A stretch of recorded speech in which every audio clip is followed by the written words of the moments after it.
Did you get that recording disclaimer? Yes, ma'am. Okay. So in the last lecture, we have seen the basics like definition, types of operating systems, examples, then services, all those things. Okay, let's get into little detail in this lecture. Again, it will not be very much detail because this is the first chapter. More details will be covering in the consecutive chapters. Okay. Now, after discussing various types of operating systems, next point is different views of operating system. Okay. Now, normally when OS is designed or when a person is using a OS, there are two different views come up. Okay. When we think we are using a system, let's say now you are using a PC, like Windows operating use कर रहे हो या Mac use कर रहे हो, whatever you are using some kind of operating system, what you feel you will be giving mostly attention to your performance of the system. Okay, and convenience of the system. Okay, you will not be focusing on how memory is utilized, how resource utilization is done. You will be just focusing on some users will be focusing on performance of the system if you are running some heavy applications, and others will be focusing only on the convenience part of the, oh yes, how it is, how easily you can use that system. Only these two parameters mostly the users will be focusing. Okay, but no user will be going to focus on resource utilization. Let's say I have purchased a laptop of which is having some 8 GB RAM. I have extended it to 16 GB. No, I'm not caring whether that particular amount of memory is being utilized or not. Okay, so users view of a operating system, what do you call, limits up to only convenience and to some extent performance of the system. Okay, now let's say it's a multi-user operating system. Okay, in multi-user operating system the focus will be on resource utilization. Again, we all are we are using single user operating systems, so we are not focusing on this particular part. Now, if you consider network operating system or network of workstations, there the focus will be on how efficiently the resources are being shared. Okay, resources here like files, computing capabilities, printers, printer servers, all those things. Okay, so these are the different views. Like OS is only one, but view how the different users are viewing that OS, their perspective is different. Okay, now when you talk about how the system views the OS, it views as a resource allocator.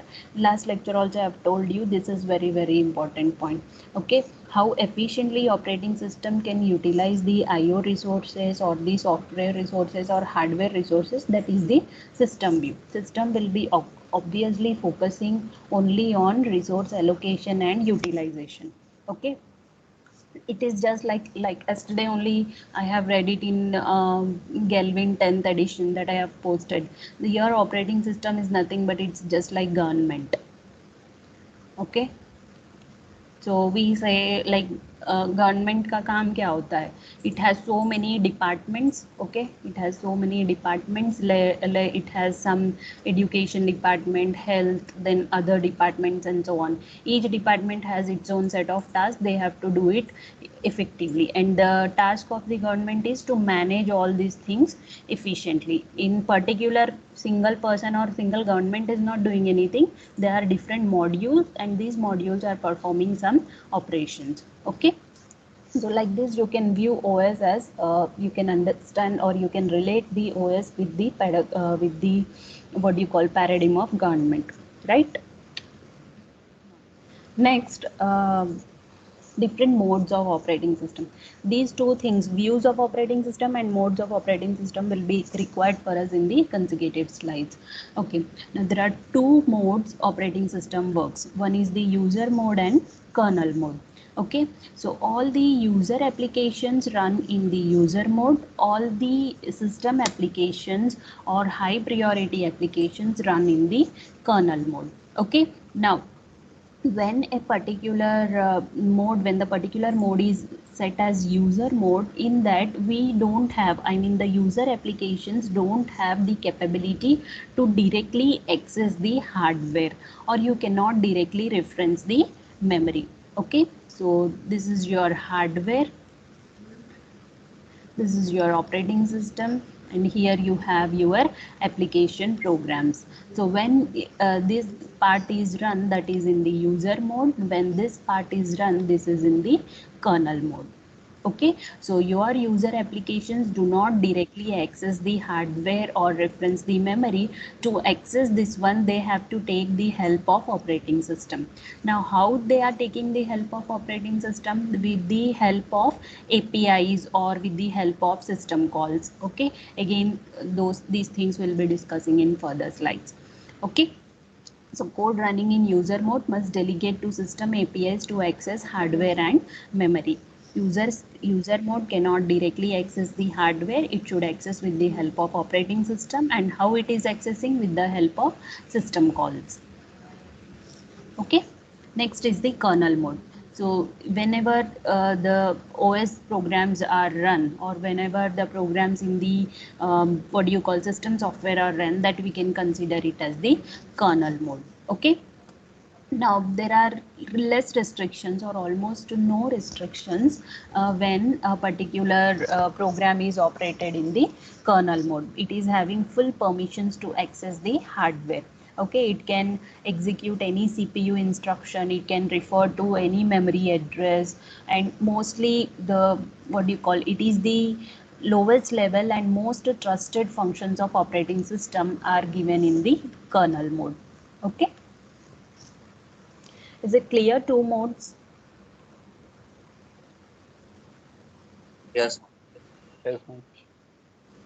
Okay. Now in the previous example, I have shown you in the lowest level you have hardware, in the middle level you have your operating system, and in the next level you have your application programs. Okay. Now what happens is, whenever you want to run any program, whenever you want to run any program or anything, I told you, you cannot directly access the hardware. You have to shift from the user mode to the kernel mode and then access the hardware. Okay, now when you are shifting from user mode to kernel mode, your OS throws a interrupt. Okay, your user throws a interrupt. Now this interrupt can be either hardware or software. Okay, now hardware interrupt happens when when there is a problem in one of the device, or you want to read write in some other IO devices. In that way you can say it is hardware interrupt. Let's say you are accessing some what do you call, PC में कुछ program run कर रहे हो. Okay, and आपको memory में कुछ data copy करना है. That means you need to access to memory, so you will be use asking the OS through the system call that I need to copy this and this data. Now when the data is being copied, suppose there's some problem with your device. Okay, जिसमें भी आप data copy कर रहे हो, सो or it is not able to detect, or it is corrupted. So all those kinds of interrupt fall in your hardware interrupt. Or let's say light goes off, that also can be considered as an hardware interrupt. Okay, but let's say you are copying two particular files, file 1, this example I'll tell you in detail. CP file 1 and file 2, content of file 1 you have to copy into content of file 2. Okay, so in this case what happens, you are writing this code, application program code, you are writing this one. Background में क्या होगा, एक system call होगा. कौन सा system call होगा? Copy system call होगा. Okay, that means when you are running this command, you are executing this system call. So this particular call, this is called as a software interrupt. Okay, your OS is running its functions normally, but you have given a application command that copy file 1 to file 2. Then OS has to invoke this copy system call code. In that way you tell that this is an, you are interrupting the services of operating system. So that kind of interrupt you can call it as software interrupt. Okay, sometimes it is also called exception or trap. Okay, this is one example. Sometimes error also will be considered as a interrupt. Division by zero, it is a exception. Okay, in Java you might have studied this one. Then requesting for operating system for a service, that is also can be considered as a software interrupt. That is what I have given you, that you are requesting a service, copy service, so that is also considered as a software interrupt. Okay, so there are so many examples that you can consider in the software interrupts. The crux of this slide is whenever you want to run any command in the application mode or in the application program, you need to take the help of operating system. Now, while taking the help of operating system considers it as a kind of interrupt. Okay, that is what you need to understand. Now, same thing, the dual mode which I told you, user mode and kernel mode, details were given here. Now let's get into little more detail. Now, whenever your PC is designed, okay, your hardware is designed, one hardware bit that is designed, that you call it as mode bit. Okay, it is provided by the hardware itself, that means the manufacturer itself. Okay, so whenever mode bit is equals to 1, that means you are in the user mode. Whenever mode bit is equal to 0, that means you are in the kernel mode. Okay, so mode bit 0 होता है मतलब kernel mode, 1 is for the user mode. Okay, now why that is used you already know, that is to distinguish between user mode and kernel code. That then whenever some instructions are privileged instructions or high priority instructions, they can be executed only in the kernel mode. All these things you already know. Okay, now this is by theory. Okay, that there are only two modes, kernel mode and user mode. Now if you go in the practical scenario, okay, if you take the example of, let's say, Intel processor. Okay, Intel processor का अगर example ले, now they don't have the concept of modes, they have the concept of protection rings. Okay, now they have the concept of, you have 4 protection rings. Okay, ring 0, 1, 2, 3. Now 0th ring they are giving to kernel, 3rd ring they are giving to user. Now in between some intermediary they are keeping it for reserved. Okay, so it depends, this is the general explanation. It depends on the kind of processor or the kind of manufacturer, how many modes he wants to give and for whatever reasons. Okay, it completely depends on the manufacturer. Now if you take one more example, that is ARM V8, it is having 7 modes. Okay, and nowadays so many manufacturers are giving support, like they are giving, if they have virtual machines, then they are giving multi-mode operations. That means one more level for, if you are installing a virtual machine on your existing operating system, then they are giving little more bits, so that to differentiate between the virtual machine, the guest OS, the host OS, the user programs in the guest system and the user programs in the host system. Okay, so this is only the concept, but depends upon the manufacturer, these things will be varying. Is it clear up to here? Yes, ma'am. Okay, you can one task, like it is up to you, you can just find out how many mode bits. These are the two examples that I have given. You can find out in whatever OS you are using. Okay, if you are using Windows 10, then or your manufacturer or whatever is the configuration of your PC, you can just see how many mode bits they are given. Okay, you can just Google out. Okay, then transition from user mode to kernel mode. Whatever I have told you, this is the representation given in your Galvin.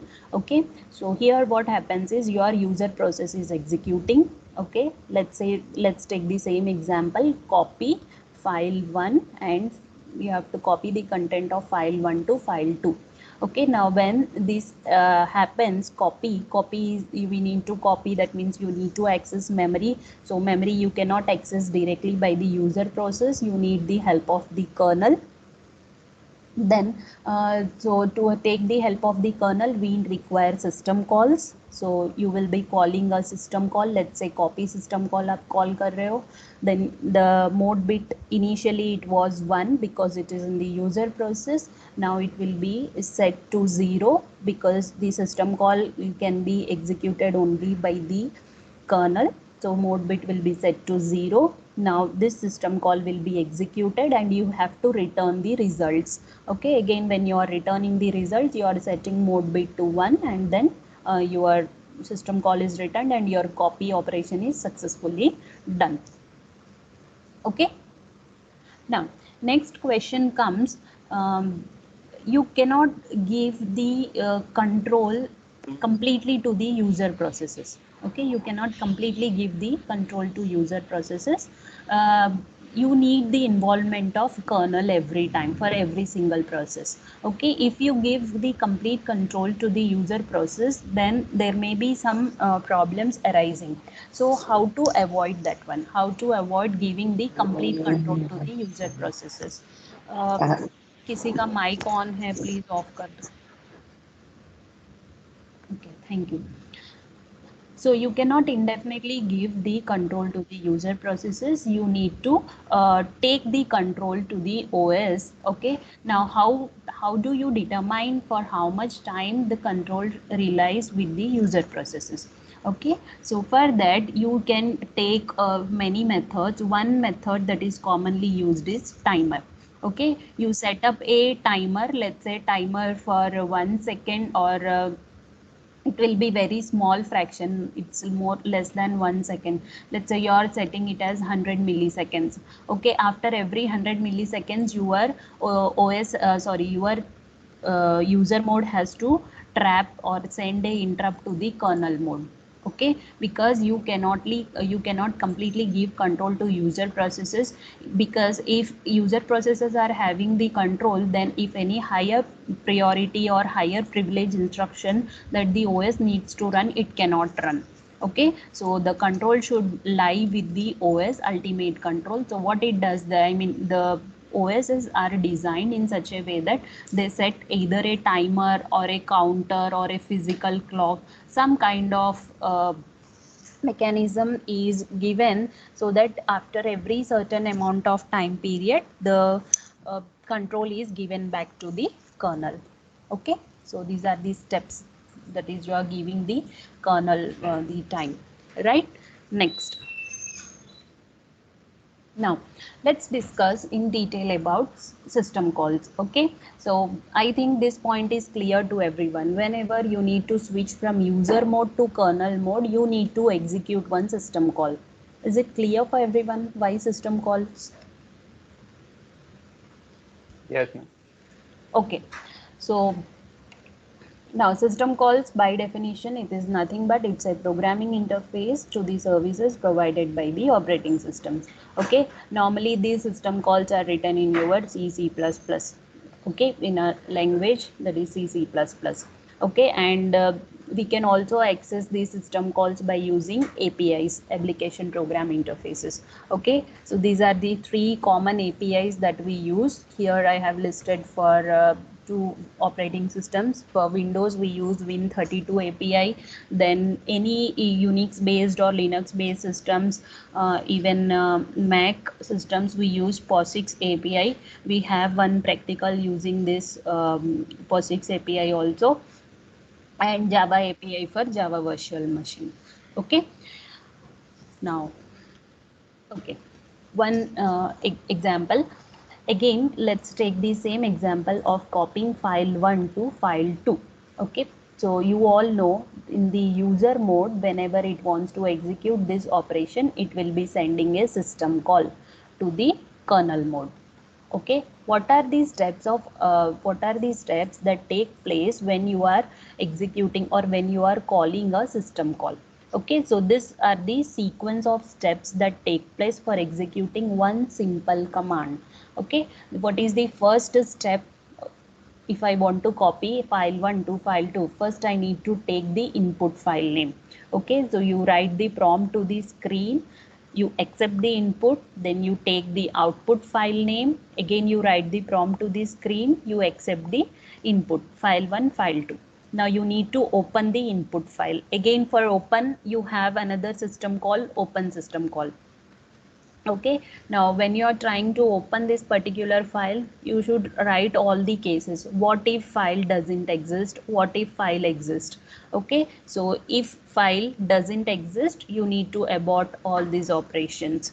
Okay, then again you need to check whether file 2 exists or not. Again, if file 2 exists, you cannot copy all the operations. Again you need to abort. So these things will be happening in the this next steps will be happening in the loop. You are reading each content line by line from the file 1 and copying the all the content into file 2. Okay, so up to when you have to copy the contents until your read operation fails. That means when read operation fails, when you have reached towards the end of the file. See, whatever operations I am telling, consider all those as system calls. Okay, now once you have reached the end of the file, you have to close your output file and write a message that the file is copied, and you terminate all the system calls normally. Okay, this happens when you write this particular single statement.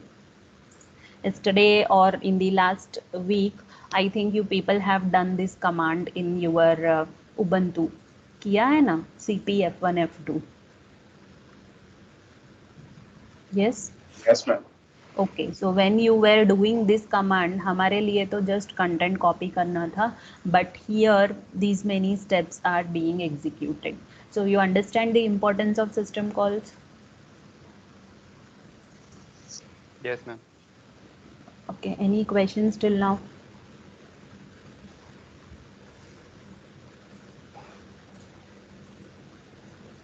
Any questions?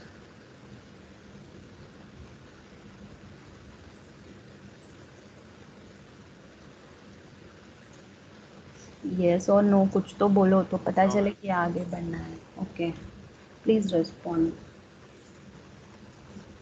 Okay, again this is the same thing that I have drawn in the previous slide. It is the diagrammatic representation. You have your user application. Here open system call का example दिया है. Open system call हो रहा है. System call interface, it switches to kernel mode. Open system call का implementation कहाँ पे है वो देख लेगा और वो code run होगा and it will return the result. Okay. All the diagrams or figures are taken from Galvin. I have posted two versions, 9th or 10th, sorry, two editions, 9th or 10th in the team. You can download and keep it with you. Okay, now now you are clear with the system calls, how system calls work. Let's see what are the types of system calls. Okay, your system calls are divided basing on the category that they are the event they are designed. Okay, so first is the process control system calls. That means this set contains all the system calls related to a process. Okay, how you create a process, what happens when you terminate a process, so all these are names of system calls. Then this set of system calls are for the file management, to create a file, delete a file, open, close, read, write, reposition, get attributes, set attributes, all this जो भी, if you remember, you might have done this in C++ file के programs किए होंगे. Okay, but वो सबका background में एक system call होता है. So these are the system calls. Okay, similarly device management, when you are attaching, let's say, a pen drive or a hard disk आप attach कर रहे हो extra to your existing memory or to the existing system, then all these things happen. You are reading in that hard disk, you are writing, you are repositioning, you are getting the device attributes, logically attached, logically detached, everything has a system call. Okay, so when you remove a pen drive, you just आप right click करके वो remove करते हैं pen drive को task bar से, that is this one, logically attaching and detaching. Okay, in process, create a process, terminate, end, abort. End is normal and abort is in the unsuccessful or abnormal end, you can call it as the abort. Okay, then load, execute, all these operations come under your system calls related to process control. Okay,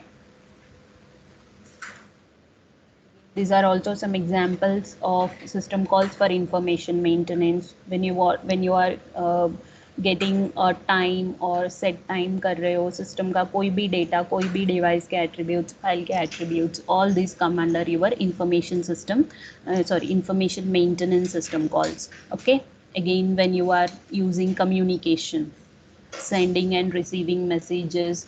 Now there are many models for communicating between two processes. One is the message passing model and another is the shared memory model.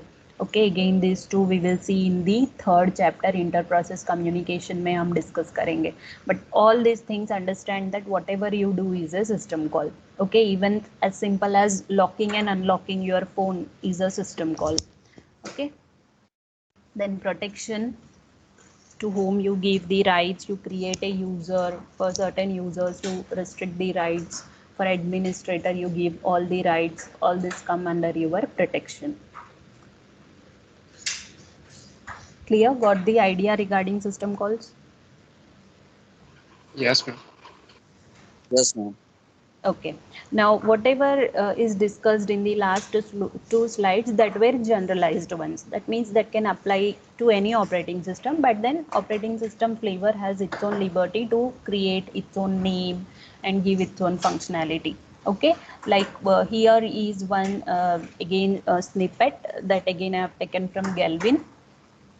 All the all the categories are mentioned here, and the system call supported in Windows and the system call supported in Linux is mentioned over here. Okay, so whenever we are saying, let's say file का example ले लेते हैं because that we frequently use. Whenever you create a new file, let's say आप एक word file create कर रहे हो, excel file, whatever, whenever you are creating a file in Windows, how do you create it normally? कोई भी file Windows में कैसे create करते हो? एक वर्ड डॉक्यूमेंट क्रिएट करना हो तो Create new file. Right click and हाँ, use. Right click and you just do it create file. Okay, whatever Notepad है जो भी है. Okay, but what happens in the background is this system call is executing. Okay, similarly close करने का है हम तो just in the user interface you have the close button, we just close it, but in the background what happens is you have to run, I mean OS runs this close handle.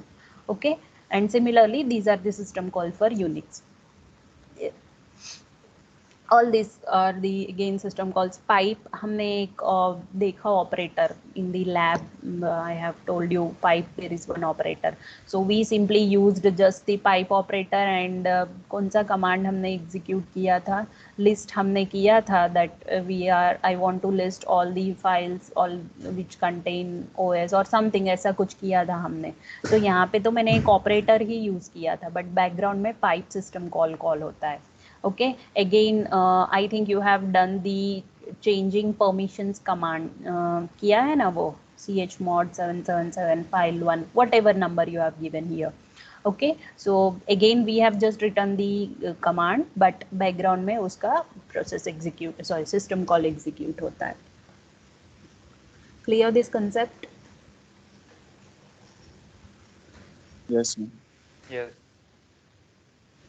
Okay, again this is same one more picture, but this time they are showing the printf of C language, जो हम अभी तक cp copy वाला command से example देख रहे थे.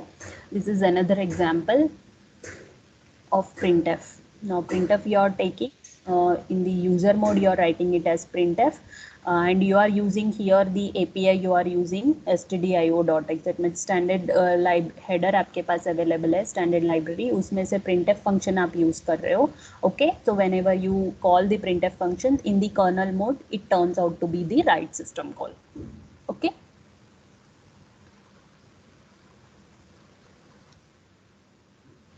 Okay, so this is all about your system calls. Any doubts still here? Any questions or any view?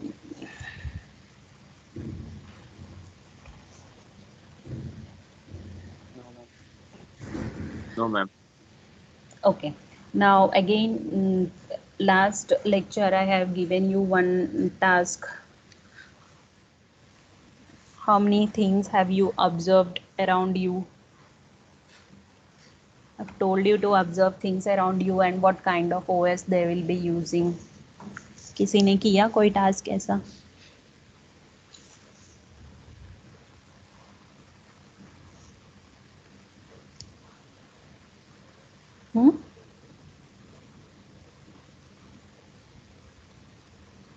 Yes और नो, नो बोल दो तो कोई बात नहीं.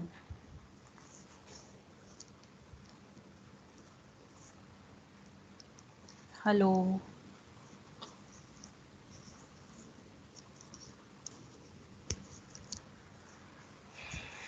Yes only Ayushman. Yes Ayushman, बोलो आपने क्या किया?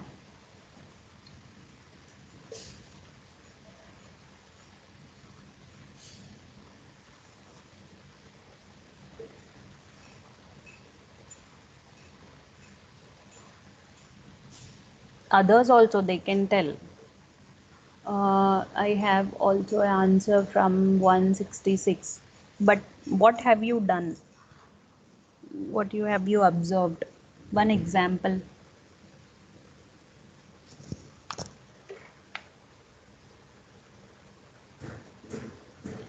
Try to find things that are not laptop and phones with OS. Ayushman, can you unmute and tell? I didn't get your point.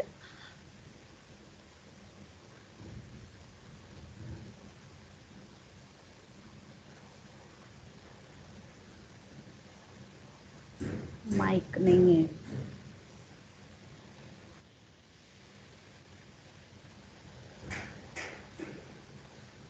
Okay. Example TV.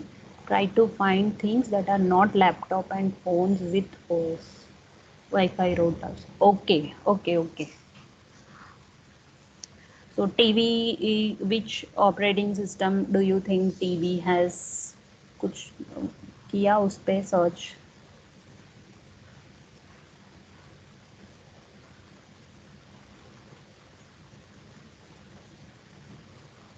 Router, Fire Stick with Fire OS. Okay. Watches, good calculator, good, very good observation calculator. Android TV. Okay. Okay.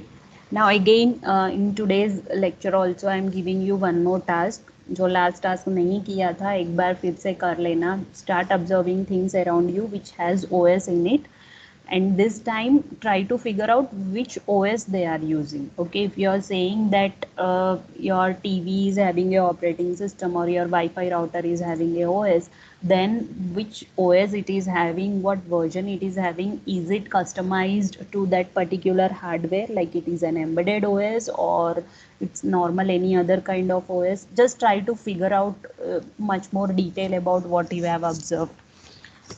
Okay.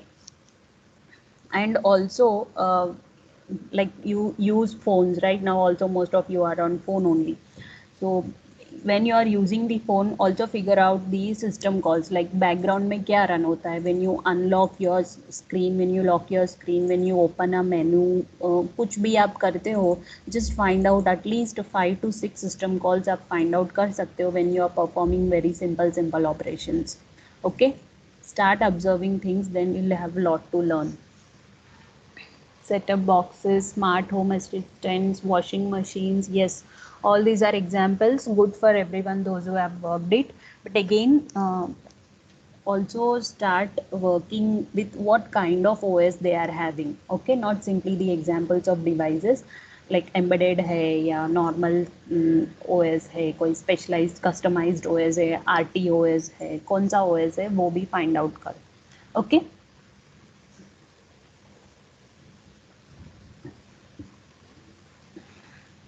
And system calls also. Okay, now next concept, that is operating system structure. More about this we'll discuss in the next lecture, but let me give you the glimpse of what is this operating system structure. Okay, now in this operating system structure, I have already shown you the services OS offers. Okay, okay. So let's say these are all the services that are offered by your operating system. Okay. Now, how these services are loaded in your operating system? Okay, is there a well-defined differentiation between each of the service, or all are loaded into a single memory location? Again, they are all programs, right? OS is again set of programs only. So, is there any proper bifurcation between each program, or there everything is loaded in single layer or not? How this OS is designed? How these services are put in this space, that is operating system structure. Okay, now if you are putting all these services in a single layer, what happens?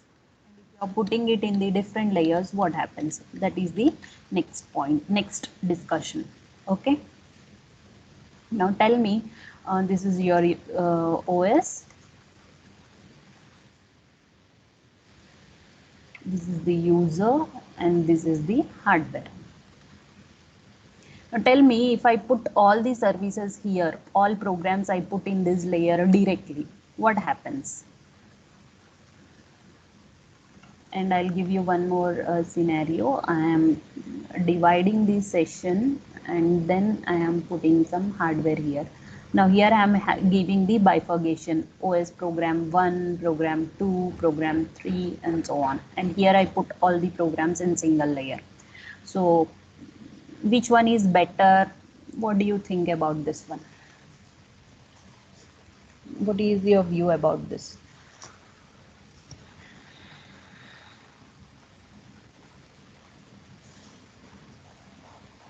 Second one is better Second is better. Why? Can you? because it has like specific block allocated. So there is some management there, but in first there is no management. Okay, good. Any other?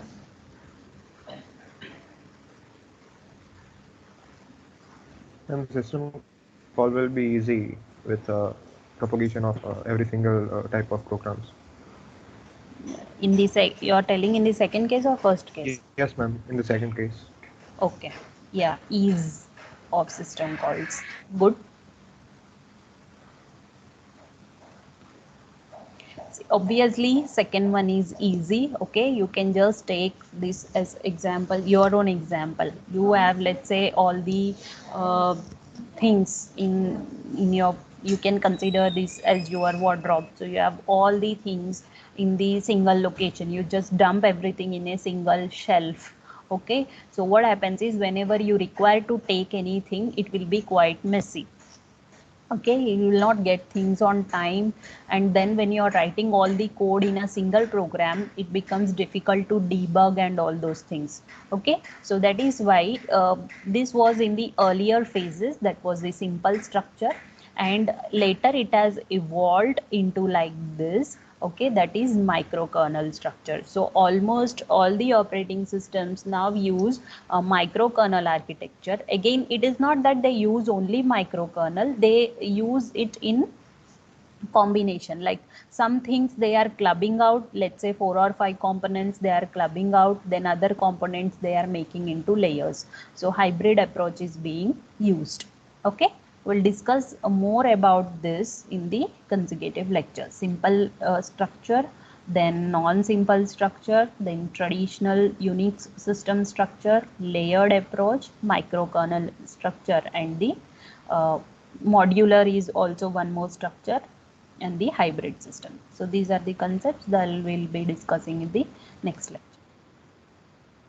If you have any doubts in system calls on those topic, you can ask it now. Otherwise, we may conclude this lecture.